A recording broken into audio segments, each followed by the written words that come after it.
I think people around the world know how important it is to move forward on fighting climate change and ensuring economic growth and jobs for people as we transform our energy mix and our economies.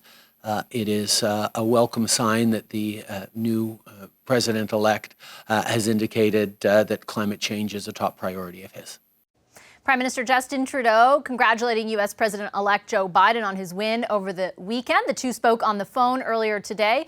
And while the COVID-19 pandemic dominated the conversation, Trudeau also raised Keystone XL, a pipeline project Biden promised to cancel if elected. Can Joe Biden's mind be changed? I'm joined now by James Rajotte. He's Alberta's senior representative to the United States. He joins us from Washington. Hi, Mr. Rajotte. Great to see you. Hi, Vashi. How are you? Good to see you. Before we get into the nitty-gritty of all this policy, I'm just curious what it's been like to be in Washington the last little while, to watch what's unfolded over the last 10 days unfold. It's been a fascinating period. I mean, with COVID has changed the situation entirely. As you know, the pandemic is obviously paramount on everyone's mind. But the turnout in the election, I mean, if you believe in democracy, as we all do, it was such a great thing to see so many people turn out to vote. And so we obviously have a result, and we as diplomats here in the U.S. will deal with the victors and with what we have in terms of both Congress and the administration. But it was quite a fascinating thing to watch firsthand, obviously. I bet as diplomats, it's a bit of a balancing act as well. And we've seen that through the federal government here. On the one hand, you've got a president-elect that has a certain, set of policies that he's promised to pursue. On the other hand, you're dealing with administration that no matter what is in place for the next few months. What's that balancing act like for you specifically? No, you're absolutely right. In fact, I mean, dealing with the administration, and we've had very good exchanges with the administration, both as Team Canada and as Alberta in terms of the Alberta office. So we'll continue to deal with them until obviously Inauguration Day. And we obviously deal with both parties as well, though. You want to ensure that you have good relationships with both the Republican and the Democratic Party in Congress and outside of Congress as well, to ensure that whatever happens, that Alberta's interests and Canada's interests are moved forward here. Have you had any conversations with the Biden team? Obviously, it's pretty fresh, but have there been any conversations there? So in terms of the campaigns, actually, as you probably know, governments were not allowed to engage with campaigns. In terms of engagement with Congress, we've had a lot of meetings with members of Congress on both sides, and obviously those members played an important role in both campaigns. So we've been advocating our message primarily through them and through other allies. And then we will be engaged, obviously, with the transition team going forward.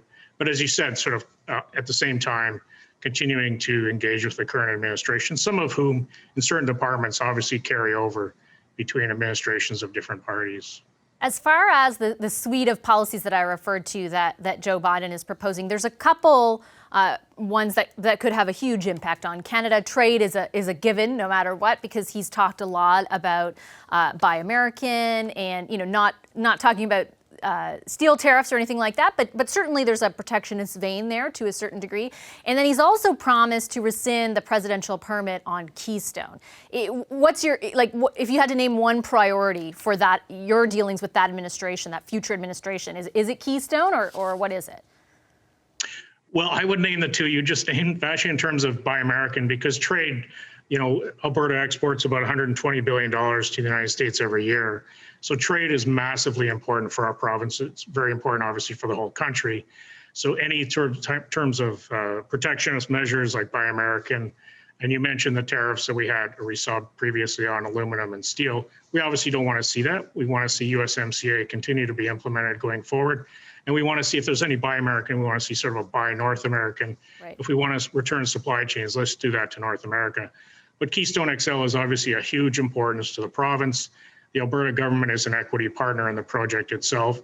So we obviously want to see that project move forward, continue to supply essential product to American consumers.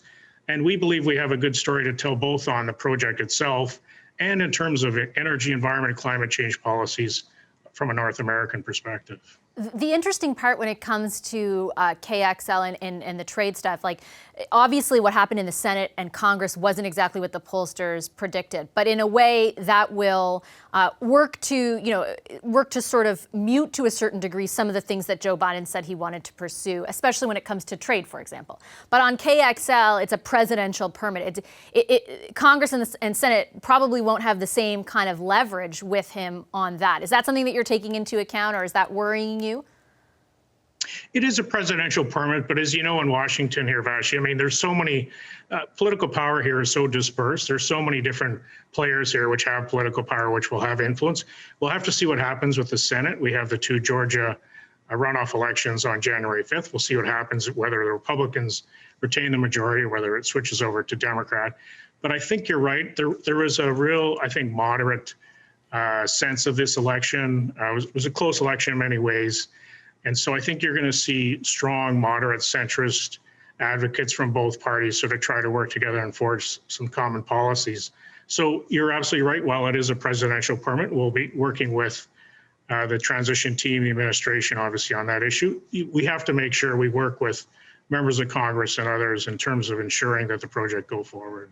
Just quickly before I let you go, there are a number of people in this country who argue against the necessity of KXL, A, because of TMX getting built, B, because of the price of oil and the uncertainty within the patch right now. They just say that like the financial case isn't there. What do you say to those criticisms?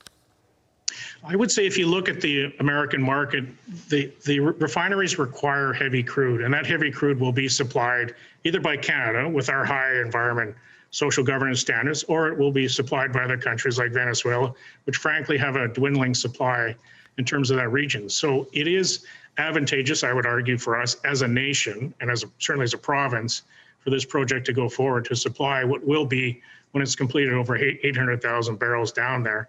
And I think it's important to note that this is not a project down the road. This is a project that has actually crossed the Canada-US border. It is about 10% complete now. It is employing Americans and Canadians at this time. They have partnerships with First Nations. They have partnerships with 4 labor unions. They have announced their list of suppliers recently. So I think it's really incumbent upon me, upon others, to make sure that that new status of the project is made aware to our American counterparts, as well as the whole sphere of Canadian and Albertan energy, environment, and climate change policies. All right, I'll leave it there. It'll be a busy few months, I'm sure. Thanks so much, Mr. Rajotte. Appreciate your time this evening. Thank you, Vashi. Really appreciate it. James Rajotte is Alberta's senior representative in Washington. Hi, I'm Vashi Capellos, host of Power in Politics. See more of our show by subscribing to the CBC News channel or click the link for another video.